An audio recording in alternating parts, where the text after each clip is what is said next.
चलिए बच्चों, question number 27 करवाता हूँ रिसीवेबल मैनेजमेंट का। 26 तो लगभग एक जैसा था। कहता है the credit manager of XYZ, यहाँ वी छपा हुआ है, वाई कर लीजिए, is reappraising the company's credit policy. The company sells its products on terms of net 30। Net 30 का मतलब है 30 दिन की उधारी पर। नेट 30।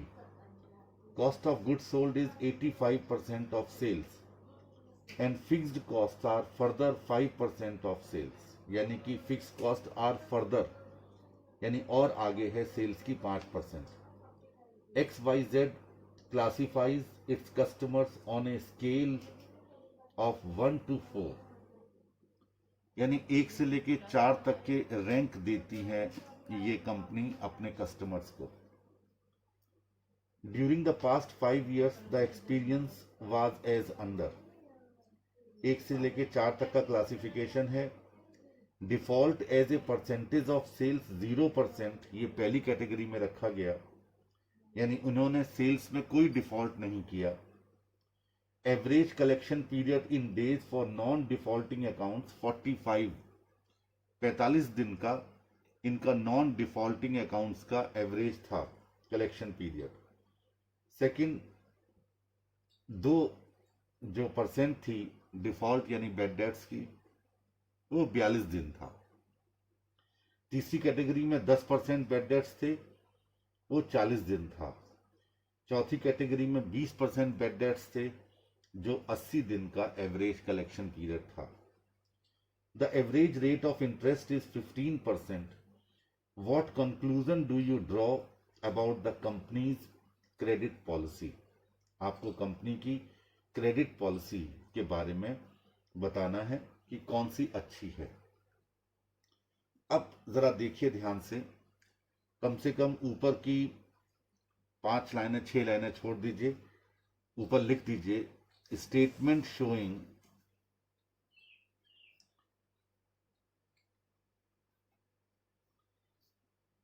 इवेल्युएशन ऑफ, जैसा क्वेश्चन में कहा जाए वही वर्ड लिखने पड़ते हैं। Evaluation of proposed credit policy.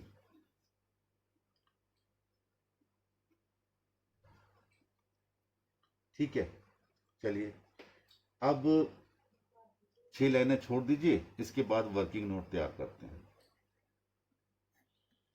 Working note इसमें लिखते हैं पहला पर्टिकुलर्स, उसके बाद 1 2 3 4, 4 हमारी अलग अलग स्टेजेस हैं।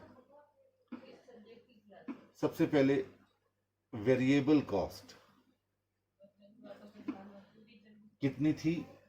85% of sales and fixed cost are further 5%, यानी 85 में फिक्स्ड कॉस्ट इंक्लूड नहीं है। तो आपने चारों में लिख दिया 85, 85, 85 और 85। ठीक हो गया। इसके बाद एवरेज कलेक्शन पीरियड, आपको बताया गया था कि हमेशा ध्यान रखिएगा जो आप डेटर्स निकालते हैं वो कॉस्ट पर निकालेंगे। तो 45 दिन पहले वाले में, 42 दिन दूसरे वाले में, 40 दिन तीसरे में और 80 दिन चौथे में। अब एवरेज इन्वेस्टमेंट इन डेटर्स,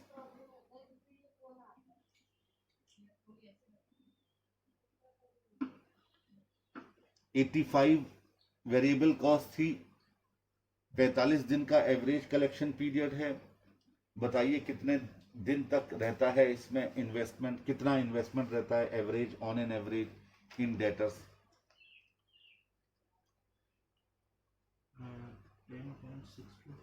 10.625। कैसे निकला जरा ये और बता दीजिए। 85 divide by 360 into 45। Yes, 85 divided by 360 into 45।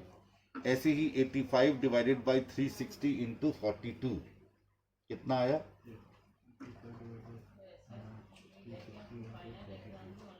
9.917। 9.917। तीसरा 85/360 इंटू 40 9.44. 9.444 और 85 डिवाइडेड बाय 360 इंटू 80 18.889. 18.889। अब क्या निकालेंगे? Opportunity cost. क्वेश्चन में रेट ऑफ इंटरेस्ट दिया गया था 15%, निकाल दीजिए सबका 15% एवरेज इन्वेस्टमेंट का।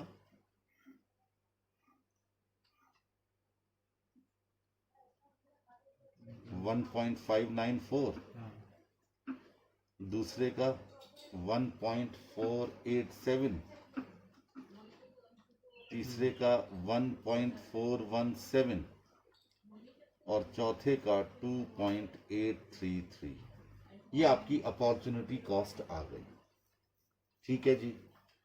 अब आप कंपैरिजन करते हैं इवैल्यूएशन के टाइम पर गेन का कॉस्ट के साथ। तो अपॉर्चुनिटी कॉस्ट तो आपने निकाल ली। अब इसमें इंक्रीमेंटल गेन क्या है? ऊपर लिखे ए इंक्रीमेंटल गेन।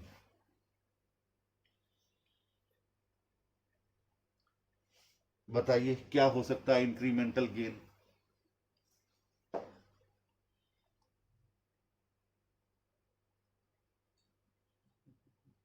अपना दिमाग से सोचिएगा। फिक्स कॉस्ट और बढ़ जाएंगी. कहां बढ़ जाएंगे? फिक्स कॉस्ट कभी बढ़ती है क्या? पूरी कॉस्ट अकाउंटिंग पढ़ डाली जब तक क्वेश्चन में कहा ना जाए। बढ़ जाएंगी. बट कैसे जाएंगे? उसमें गेन कहां से बढ़ जाएगा? क्या क्वेश्चन में ये कहा गया है कि क्रेडिट पॉलिसी को चेंज करने की वजह से, क्रेडिट टर्म्स को चेंज करने की वजह से क्या सेल बढ़ेगी? नहीं बढ़ेगी. कहीं पर क्वेश्चन में सेल के बढ़ने का कोई विधान है ही नहीं। नहीं. तो contribution on sales, contribution on sales चारों में वही रहेगा 15, 15, 15 और 15। 100 में से 85 कॉस्ट ऑफ सेल्स है, 15 कंट्रीब्यूशन रहेगा चारों में। अगर वो कहता कि हमारी सेल बढ़ रही है तो कुछ और हम यहां बढ़ाने की बात करते। वो भी तब बढ़ती जब सेलिंग प्राइस बढ़ता या कॉस्ट ऑफ सेल्स कहीं कम हो जाती। यहां सब कुछ पर यूनिट पर चल रहा है, या टोटल में कुछ है ही नहीं हमारे पास। तो कंट्रीब्यूशन वही रहा 15, 15, 15, 15, यानी कि हमारा इंक्रीमेंटल गेन के नाम पर कुछ ऐसा विशेष था नहीं। अब इसके बाद बी इंक्रीमेंटल कॉस्ट।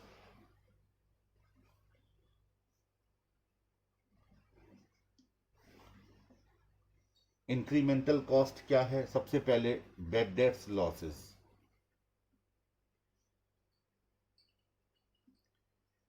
पहली वाली में नील, क्वेश्चन में कहा था बिल्कुल बैड डेट नहीं होते। दूसरी वाली में 2, 100 सेल है, परसेंटेज दी गई थी तो निकाल लीजिएगा सेल्स पर 100 पर। तीसरी वाली में 10, चौथी वाली में 20। फिर अपॉर्चुनिटी कॉस्ट अभी निकाली थी 1.594, 1.487, 1.417 और 2.833। इनका टोटल लगाइए तो ये आ गया 1.594, 3.487, 11.417 और 22.833। ये आ गया इंक्रीमेंटल कॉस्ट यानी बी। अब नेट गेन ए माइनस बी। 15 में से 1.594 घटा दिया, ये आ गया 13.406। 15 में से ये घटा दिया, ये आ गया 11.513, 3.583 और ये चला गया माइनस में 7.833।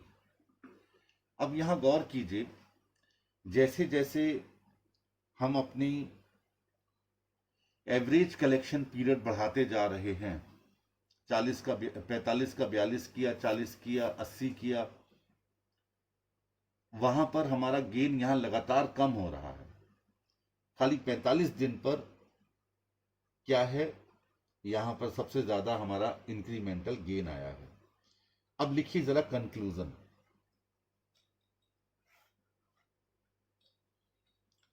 कंक्लूजन लिखिए, debtors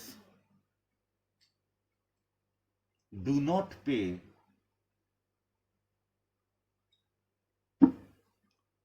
in accordance with the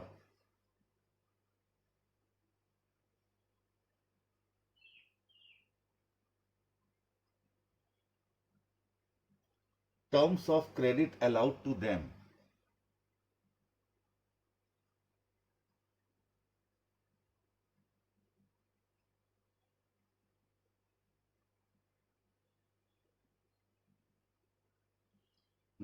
Full stop. The company must either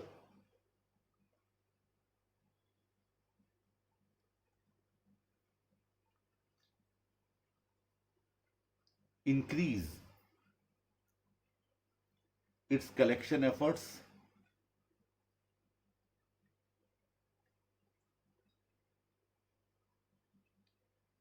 or change the credit terms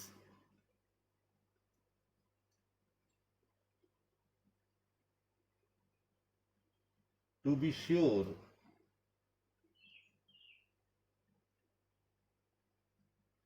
to make collection in time. To make collection in time.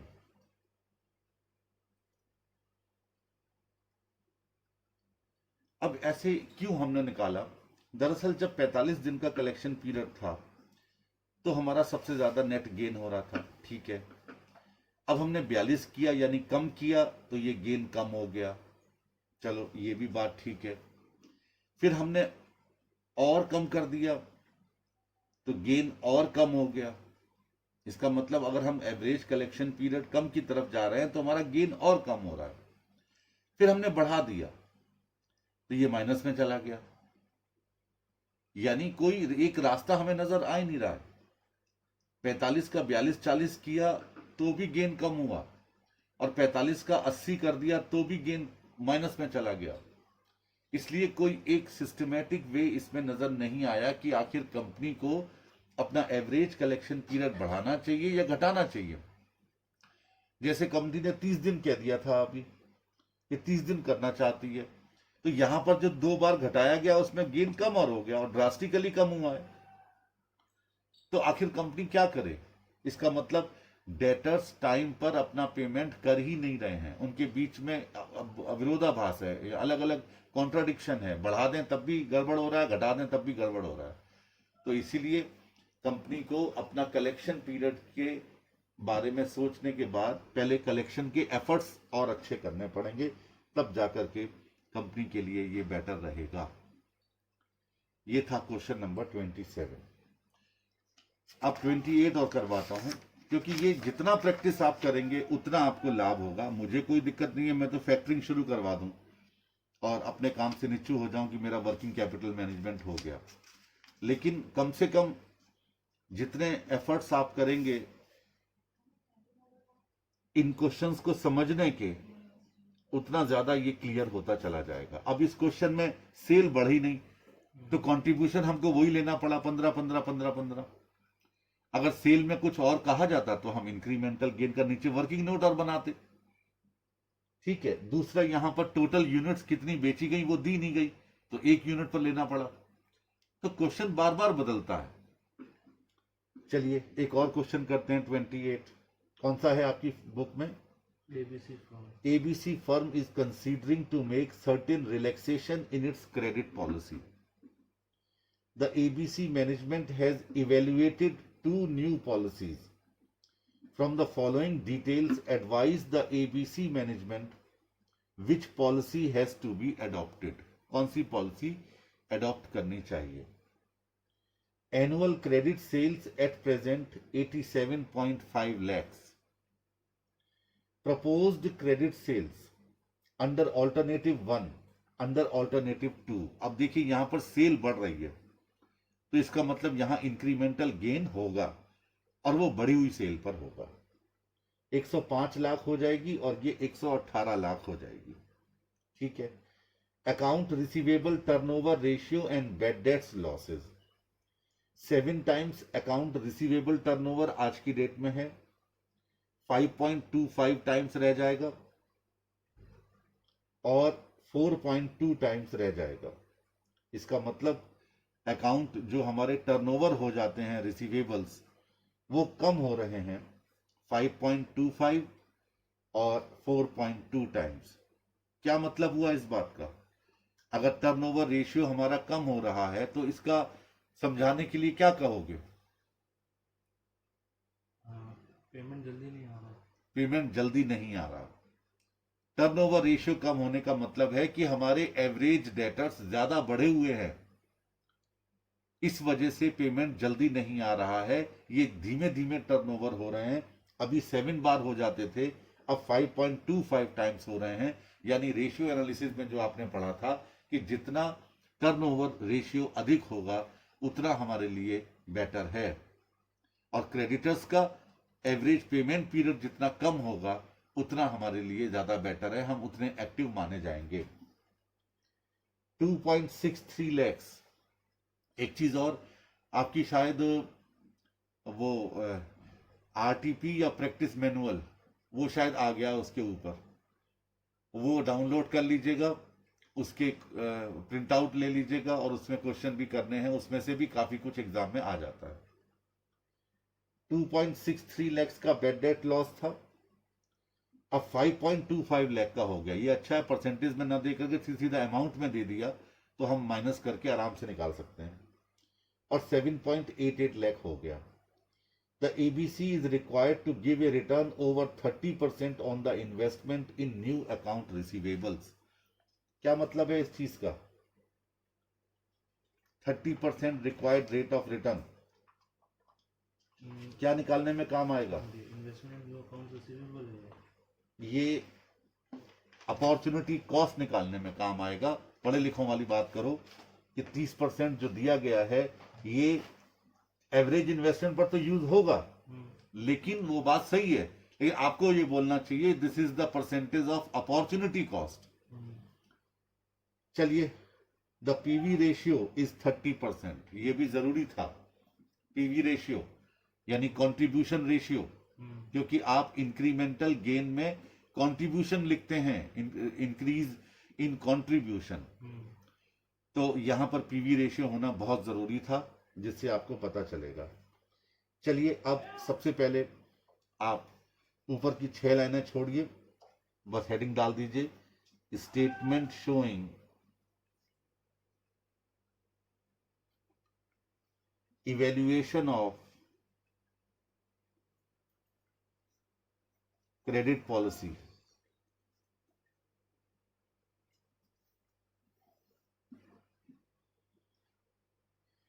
Particulars, proposal 1 और प्रपोजल 2 ये ऊपर डाल दीजिए, 6 लाइनें छोड़िए और फिर लिखिए वर्किंग नोट। वर्किंग नोट में यहां पर्टिकुलर्स बनाइए, अब 3 बना लीजिए, एक एग्जिस्टिंग, एक प्रपोजल 1 और एक प्रपोजल 2। सबसे पहले सेल्स 87,50,000 अभी थी, अब होने वाली है 105 लाख और फिर होने वाली है 118 लाख। यही है ना? निकाल लीजिए सीधा सीधा आप। हैं जी? कंट्रीब्यूशन क्या करेंगे निकाल करके? हम पहले वो निकाल लेना सीधा सीधा, एवरेज इन्वेस्टमेंट का अपॉर्चुनिटी कॉस्ट। हाँ, गेन तो वो तो सीधा सीधा निकाल लेंगे ऊपर। कॉस्ट ऑफ सेल्स, यानी एक बात आपकी क्लियर हो रही है, हर क्वेश्चन में हम कॉस्ट ऑफ सेल्स निकाल रहे हैं, न कि सेल्स पर निकाल रहे हैं। तो cost of sales at the rate of कितने परसेंट थी? 70%। तो 87,50,000 का 70% निकालिए, 61,25,000. ठीक है, अब 105 लाख का निकालिए।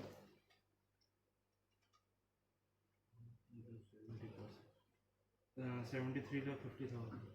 73,50,000 और 118 लाख का निकालिए।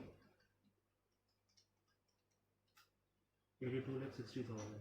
ये आ गया कॉस्ट ऑफ सेल्स। इसके बाद लिखिए नीचे DTR यानी accounts receivable ratio, turnover ratio यानी debtors turnover ratio 7, 5.25, 4.2। Average investment in debtors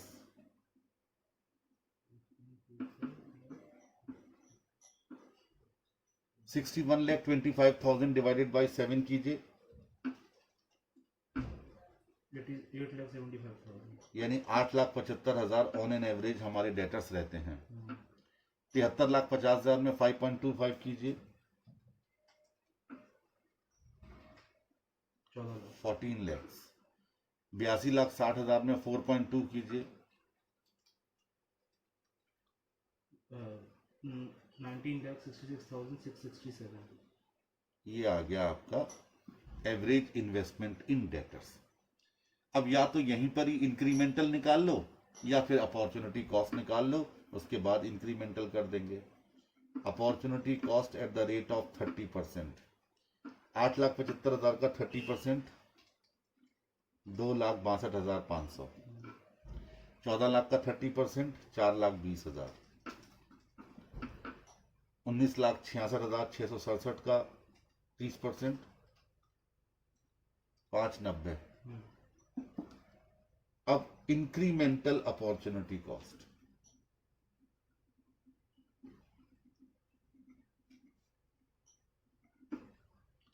निकालिए।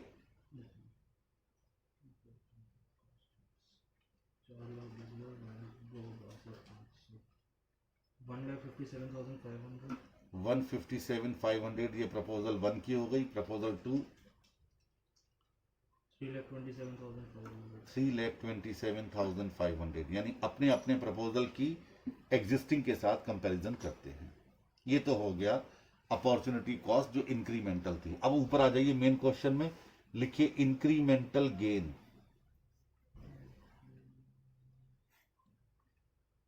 ठीक है, और अब क्या करेंगे, इंक्रीमेंटल कंट्रीब्यूशन या कंट्रीब्यूशन ऑन न्यू सेल्स। जरा बताइए प्रपोजल 1 में कितना आना चाहिए, अपने आप बताइए कैलकुलेट करके। इंक्रीमेंटल ना, ऑब्वियसली जब हर चीज इवेल्युएशन वाले स्टेटमेंट में इंक्रीमेंटल ही लेते हैं।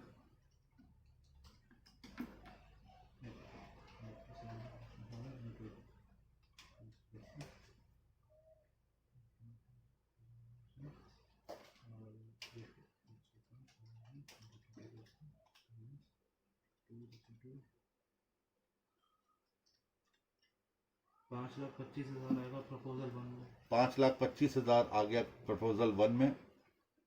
2,02 का बता। ये कैसे निकाला, देखिए बहुत सिंपल था। 105 लाख में से 87.5 लाख हमने घटा दी एग्जिस्टिंग, इनटू 30% ले लिया सीधा सीधा। ऐसे ही 118 लाख में से 87,50,000 घटा दो, उसका 30% निकाल लो, 9,15,000। और तो कोई फायदा हुआ नहीं, इसको यहीं बंद कर दीजिए। 5,25, 9,15,000। अब इंक्रीमेंटल कॉस्ट, सबसे पहले अपॉर्चुनिटी कॉस्ट लिख दीजिए। इंक्रीमेंटल अभी आपने निकाली थी 1,57,500 और 3,27,500। और क्या बढ़ा है बताइए।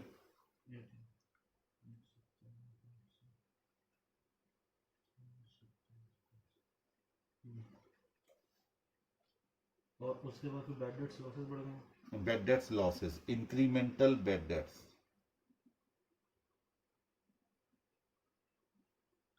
कितने कितने हैं?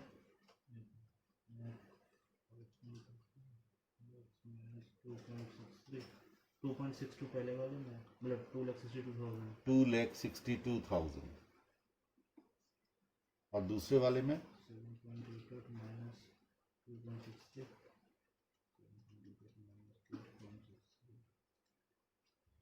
5,17,000। 5,25,000।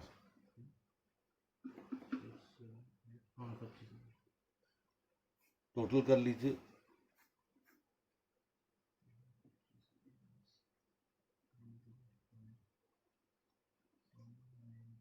4,19,500, 8,52,500। हाँ अब निकाल दीजिए सी इंक्रीमेंटल नेट गेन ए माइनस बी। 5,25 में से 4,19,500 घटा दीजिए। 1,05,500। और 9,15 में से 8,52,500 घटा दीजिए। 62। 62,500। नीचे लिखिए advice accept proposal 1 because its incremental gain is higher in comparison to proposal 2. Accept proposal 1 because its incremental gain is higher than proposal 2.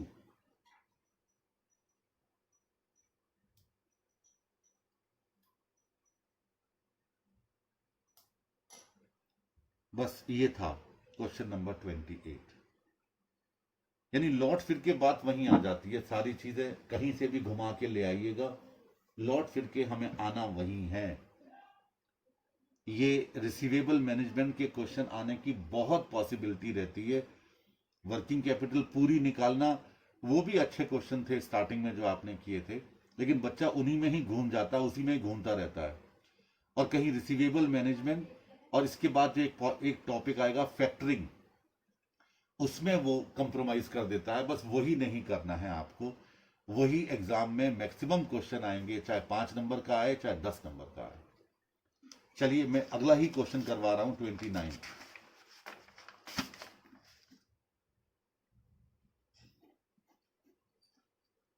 देखिए कौन सा क्वेश्चन है। ग्रुप ऑफ कस्टमर्स कहता है group of customers want to enter into a contract with you to buy goods worth ₹20 lakhs during 2007. The deliveries to be made in 4 equal instalment quarterly. आपसे कहा गया है एक कस्टमर का group आपके साथ जुड़ना चाहता है कॉन्ट्रैक्ट में, और वो आपसे 20 लाख रुपए का माल खरीदना चाहता है 2007 में, और वो डिलीवरीज चाह रहा है 4 equal इंस्टॉलमेंट्स में जो क्वार्टरली हों, हर 3-3 महीने बाद, यानी 5-5 लाख रुपए का क्या हो, यहां पर इंस्टॉलमेंट में वो गुड्स परचेज करना चाहता है। The price of the commodity is 20 per unit on which you expect a profit of ₹10. 10 रुपए का प्रॉफिट है, 20 रुपए सेलिंग प्राइस है, यानी 10 रुपए उसकी कॉस्ट हो गई। अभी तक ये पता नहीं चला कि इस कॉस्ट में वेरिएबल कितनी है और फिक्स कितनी है। The acceptance of this proposal would mean an additional recurring expenditure of 10,000 per annum on your part. 10,000 रुपए पर एनम आपके खर्चे और बढ़ जाएंगे। The aging schedule of account receivable in respect of this group of customers in the past was as follows. यानी कौन सा customer कितने दिन के लिए हमसे उधारी लेता है, उसका जब एक स्केड्यूल बन जाता है तो उसे एजिंग स्केड्यूल कहते हैं। यानी कौन सा डेटर कितनी समय तक रहता है, उसकी एज क्या रहती है। At the end of 30 days 15%, 15% ऐसे होते हैं जो 30 दिन बाद पेमेंट कर देते हैं। At the end of 60 days 25%, at the end of 90 days 40%, at the end of 100 days 20%। यानी इन सबका टोटल लगाइए तो 100 है। इसका मतलब ये क्यूमुलेटिव नहीं है। कई बार एग्जाम में क्यूमुलेटिव भी आ सकता है क्योंकि 30 दिन वाला 60 में इंक्लूड होगा, 60 दिन वाला 90 में इंक्लूड होगा, 90 दिन वाला 100 में इंक्लूड होगा, 100 में 30 वाले भी होंगे, 100 में 60 वाले भी होंगे, 100 में 90 वाले भी होंगे। तो थोड़ा सा ध्यान रखिए, एग्जामिनर यही चेंज कर देता है एग्जाम में क्वेश्चन। और बस उस चीज को अगर आपने पकड़ लिया तो फिर आपके लिए कोई प्रॉब्लम नहीं होने वाली, ये निश्चित है। Assuming an opportunity cost of 20% of the funds locked up in account receivables, will it be desirable to accept this proposal? क्या आपके लिए ये डिजायरेबल होगा कि इस प्रपोजल को एक्सेप्ट कर लिया जाए? जरा ध्यान लगाइएगा, सबसे पहले आपको क्या करना चाहिए, सोचो। सबसे पहले आपको क्या करना चाहिए इस क्वेश्चन में?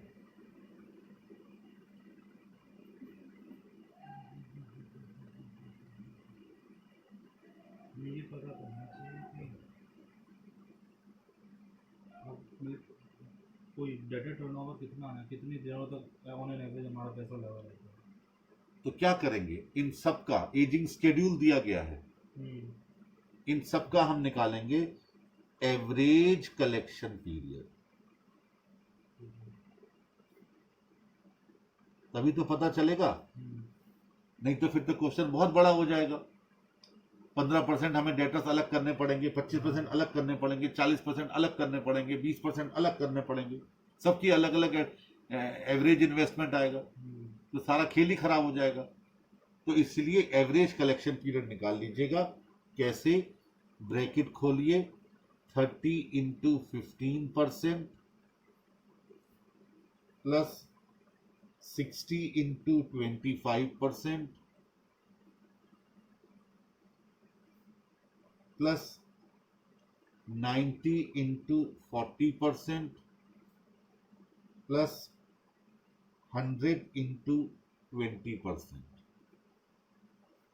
30 का 15% 4.5, 60 का 25% 15, 90 का 40% 36 और 100 का 20% 20।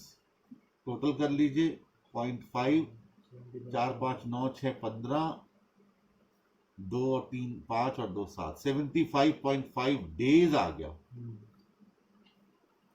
ये एवरेज कलेक्शन पीरियड हो गया।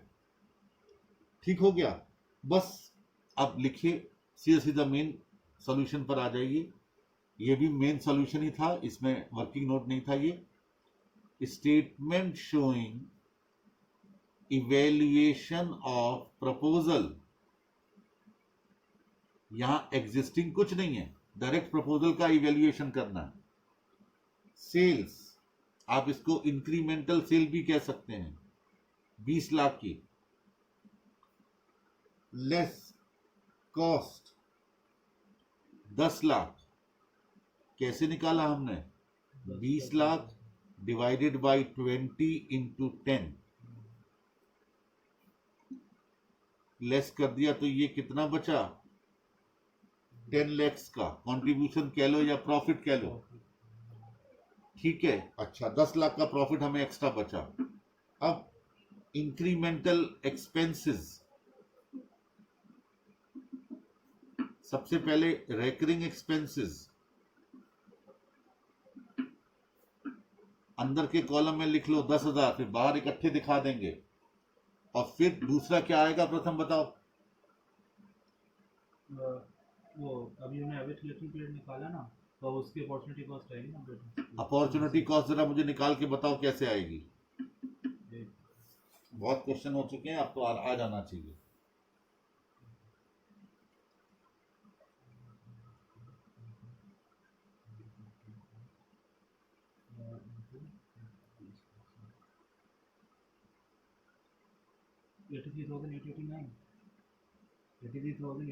निकाली कैसे? निकाली कैसे पहले ये बताएं।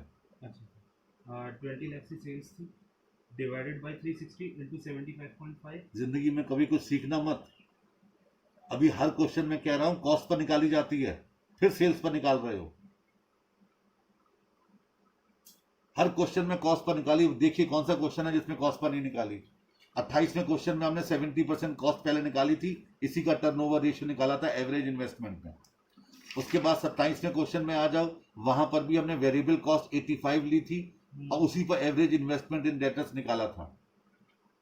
लेकिन यहां करके फिर फेल हो गए, फिर उस चीज को दिमाग से निकाल दिया। ये गांठ बांध रटाफिकेशन कर लीजिएगा, इसमें कभी कोई चेंज नहीं आने वाला है। इन्वेस्टमेंट में हमारा कॉस्ट लगती है न कि प्रॉफिट।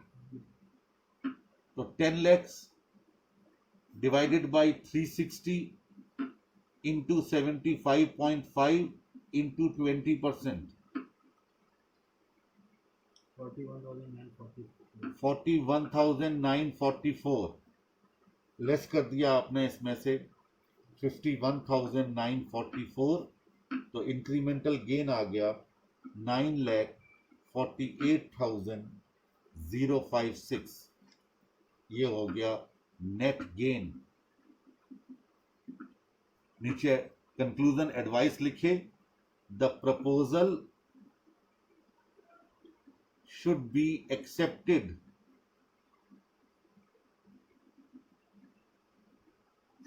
लीजिए। क्वेश्चन नंबर 29 भी तैयार हो गया।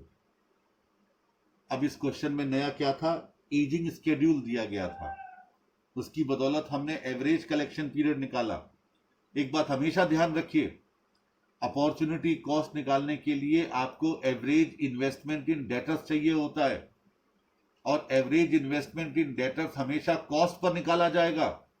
किसी भी क्वेश्चन में सेल्स पर नहीं निकाला गया है, देख लीजिए पिछले तमाम क्वेश्चंस में। तभी क्वेश्चन में वेरिएबल कॉस्ट दी जाती है, अदरवाइज फायदा क्या है वेरिएबल कॉस्ट होने का। तो ये बात हमेशा ध्यान रखिए, ये गलती हो जाएगी, पूरा क्वेश्चन जो आपको आता हुआ होगा बर्बाद हो जाएगा। 5 नंबर काट लेगा 10 में से कम वो। आप घर आकर के बंसी बजाओगे कि साहब मेरा क्वेश्चन ठीक हो गया, और अपने उसमें मार्किंग में लिख दोगे 10 में से 10 आएंगे।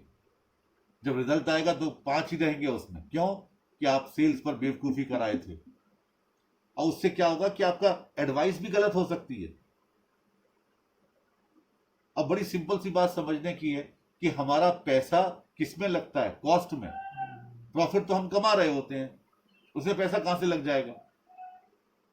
तो इसलिए हमेशा ध्यान रखिए, चाहे रट लो, चाहे पट्टी बांध लो कहीं पर लिख करके, लेकिन कॉस्ट पर ही निकाला जाएगा एवरेज इन्वेस्टमेंट। इसीलिए क्वेश्चन में पीवी रेशियो दिया जाता है, इसलिए क्वेश्चन में वेरिएबल कॉस्ट दी जाती है, इसलिए क्वेश्चन में कॉस्ट ऑफ सेल्स दी जाती है। अदरवाइज मुझे बताइए कॉस्ट ऑफ सेल्स का क्या रोल है यहां पर? कुछ रोल नहीं है।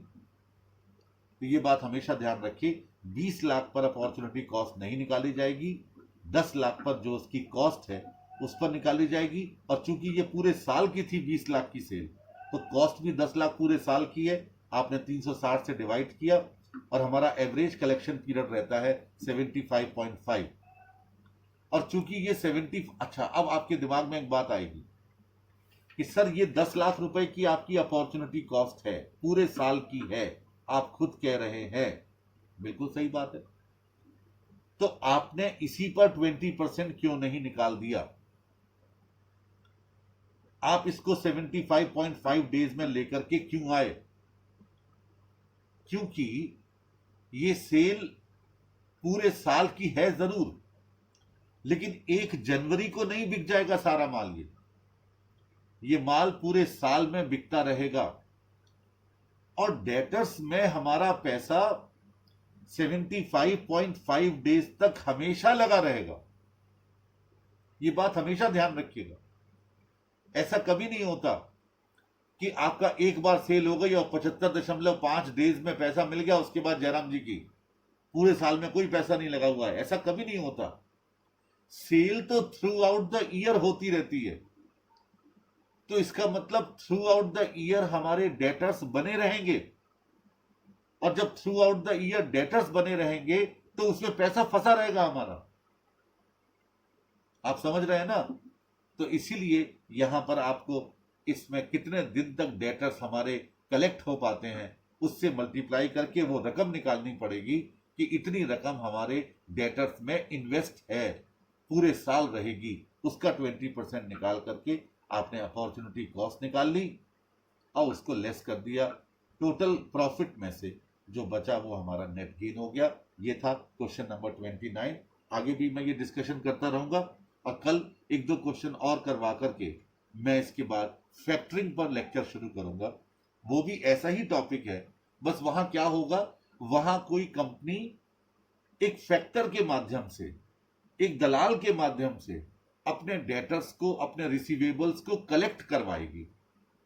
तो आपको वहां ये इवेल्युएशन करना होगा कि कंपनी खुद कलेक्ट करे अपने डेटर्स से या फैक्टर से कलेक्ट करवाए।